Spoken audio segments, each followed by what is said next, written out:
Media के बंधु और जितने राष्ट्रभक्त खड़े हैं, मैं बताना चाहता हूं, आतंकवाद टेक्निकल शब्द है। यह जो घटना घटी है कश्मीर में, यह आतंकवाद नहीं है। पहली बात सुन लीजिए, यह टेक्निकल शब्द है भ्रमित करने वाला। यह जिहाद है, हिंदुओं का हत्या करने का, कोई आतंक नहीं। सीधा जिहाद है हिंदुओं की हत्या करने का।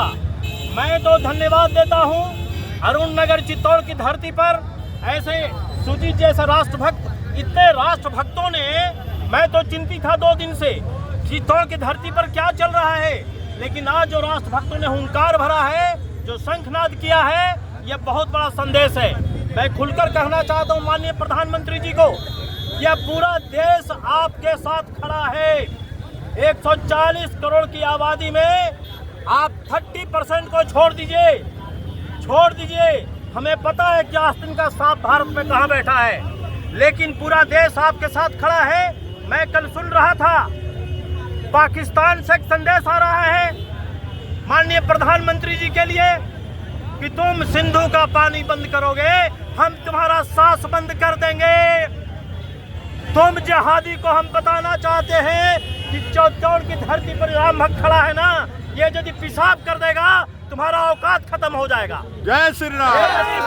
ये यदि पेशाब कर देगा, वातावरण हालात में तो ऐसा बनाओ, या राष्ट्रभक्त पेशाब कर देगा ना, तो विश्व के मानचित्र से पाकिस्तान का नामो निशान मिट जाएगा। ध्यान रखना।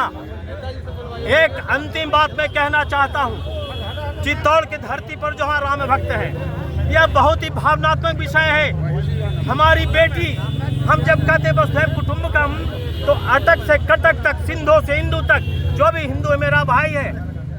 वहाँ जो घटना हुई पहलगांव में, 4 दिन नहीं हुआ था हमारी बिटिया का विवाह हुए, सुहाग के जोड़ा में थी, जिसके हाथ का सुहाग का मेहंदी का रंग नहीं सूखा, सुहाग का वह जो वस्त्र था उसका परित्याग करवा के वैधव जीवन जीने के लिए जिसने बाध्य किया है, इस विषय को भारत का राष्ट्रभक्त कतई बर्दाश्त नहीं करेगा। कोई शासन, कोई प्रशासन नहीं। मैं तो पूछना चाहता हूं, यदि एक कलेक्टर कुर्सी पर बैठे हैं तो कलेक्टर के पीछे एक इंसान बैठा है, एक आईपीएस वर्दी पर टैग लगा के बैठता है, वह भी किसी समाज से है। यदि उनके घर का, हमारे घर का, हमारी बिटिया के साथ स्थिति हो जाए, सुहाग सिंदूर बिंदी पर सवाल खड़ा हो जाए, हम विधान की चिंता करेंगे क्या? संविधान की चिंता करेंगे क्या? नहीं करेंगे, बिल्कुल नहीं करेंगे। जो एफआईआर करना हो, जो कानून लगाना हो, हमारी बेटी का सुहाग सिंदूर गया है, हम तब तक नहीं मानेंगे जब तक कि प्रधानमंत्री जी उसका बदला वसूल नहीं होता है। हमारी अग्नि शांत नहीं होगी। हम बेटी का सुहाग का उजड़ता हुआ नहीं देख सकते। और एक और संदेश, अभी आप मीडिया बंधु पूछ रहे थे 80% की आबादी, अरे हम तो सहिष्णु लोग हैं, हम कमजोर नहीं थे, हम तो सांप को दूध पिलाने वाले हैं, लेकिन सांप का मस्तक भी कुचलना जानते हैं। हम नाग पंचमी को सांप को दूध पिलाते हैं, तो हम कालिया नाग के मस्तक पर खड़ा होकर उसका मस्तक मर्दन करना भी जानते हैं। हम कमजोर कभी नहीं थे। और तीसरी बात, हम सुनते रहे, चित्तौड़ की धरती पर राम भक्त सुनता रहा। यदि तुम दोबारा नारा लगाया भारत की धरती पर, यदि भारत इंशाअल्लाह भारत के टुकड़े होंगे, हर घर से अफजल निकलेगा। कौन लोगों ने सपोर्ट किया? आज घटना घट गई, इंशाअल्लाह भारत के टुकड़े होंगे, हर घर से अफजल निकलेगा। तो सुन लो, अरुण नगर की धरती से यह चुनौती नहीं है, यह संकल्प है। जिस घर से अफजल निकलेगा उस घर में घुस कर मारेंगे। जिस घर से अफजल निकलेगा उस घर में घुस कर मारेंगे। और यदि इस देश में कुरान से विधान चलाओगे, कुरान से चलाओगे, और ये सेकुलर लोग बैठकर बोलेंगे कि देश चलेगा संविधान से, अरे नपुंसक हिजड़ो, संविधान की दुहाई किसको देते हो? ये हिंदुओं को देते हो क्या? उनको क्यों नहीं देते? बंगाल में साल भर से तांडव चल रहा है, हिंदुओं को मारकर पेड़ में टांगा जा रहा है। मरने वाले 78% दलित है, हरिजन है। कहाँ चला गया हरिजन का नेता? कहाँ छिपे हो? तुम जरा बयान लगा कर दिखाओ। हरिजन का, दलित का, पिछड़ों की हत्या हो रही है, ये पिछड़े के नेता कहाँ चले गए? तुम बयान लगा कर दिखाओ।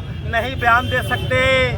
तुम जिस दिन बयान दे दिए ना, उस दिन फरमान जारी हो जाएगा जिहादियों का, सर तन से जुदा हिजड़ो, तुम नहीं बोल सकते। ये हिंदू बात हो गया है। अब बात हो रोड पर है तो सुन लो।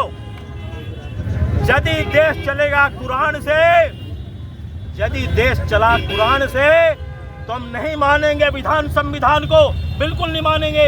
देश चलाएगा कुरान से तो हम चलाएंगे गीता और पुराण से। देश चलेगा गीता और पुराण से। इस शब्द के साथ सुजीत और साथ में जितने राम भक्त हैं, आप आज से यहाँ के गांव में, गलियों में वातावरण बनाओ। और आतंकी के साथ सरकार क्या करेगी, सरकार का विषय है। लेकिन भारत में बैठे जो कालिया नाग है, भारत में बैठे जो मोहब्बत की दुकान चलाते हैं, छाती पीटते हैं, इनको भी चिन्हित करना आवश्यक है। मोहब्बत की दुकान को बंद किए बिना भारत में आतंकवाद नहीं रुकेगा। यही कठोर सत्य है। इन्हीं शब्दों के साथ भारत भारती की जय जयकार। भारत माता की जय, भारत माता की, भारत माता की। जितेंद्र सिंह परमार, डॉक्टर श्यामा प्रसाद मुखर्जी राष्ट्रीय विचार मंच भारत केंद्रीय समिति का सदस्य।